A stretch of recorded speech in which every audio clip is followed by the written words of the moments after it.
I don't want to be involved in conspiracy theories. There are lots of them. They can go on. We can speculate on that forever. What we really need to know is how those buildings came down.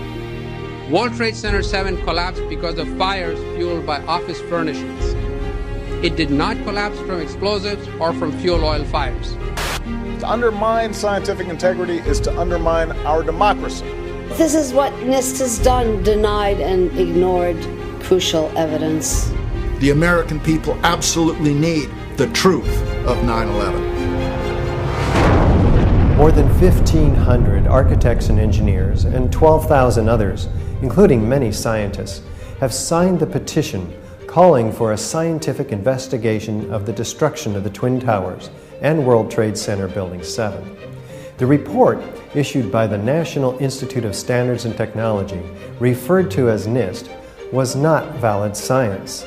They're talking about a single columnar collapse or failure that resulted in a total collapse of the building. Building number 7 descended in free fall for the first 100 feet, which means that there was absolutely no resistance to the descent whatsoever. So all of the columns really needed to be severed at the same time. The symmetry is the smoking gun. NIST has admitted it went into free fall for 8 stories. You don't need to be an engineer or an architect to see what happened to those buildings. Dit is controlled demolition. Zeker weten. Zeker weten. What I saw, it was a classic implosion. The center of the core, the penthouse area, starts to move first, and then the building follows along with it.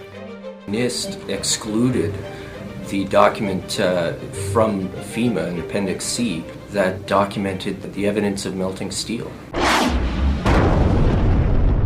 In an office fire, you cannot generate enough heat to melt steel.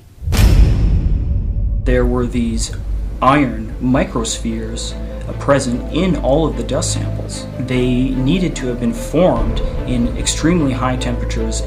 All the characteristics of the microspheres, along with what I see in the attack of the beams that were actually found, tell me that thermite was involved in melting those steel beams.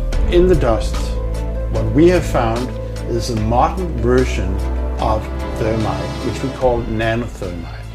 NIST concedes that they found no evidence for explosives. So then we asked them, well, did you look?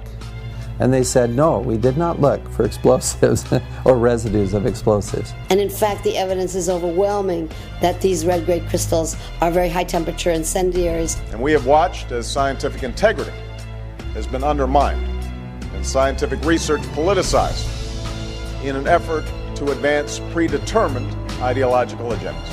If this is a crime, I think everybody agrees it's a crime. Evidence was removed from the scene of the crime. You can't do science when you are deprived of the evidence and when your hypothesis is the least valid instead of the most likely.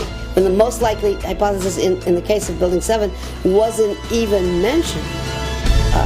This is not science.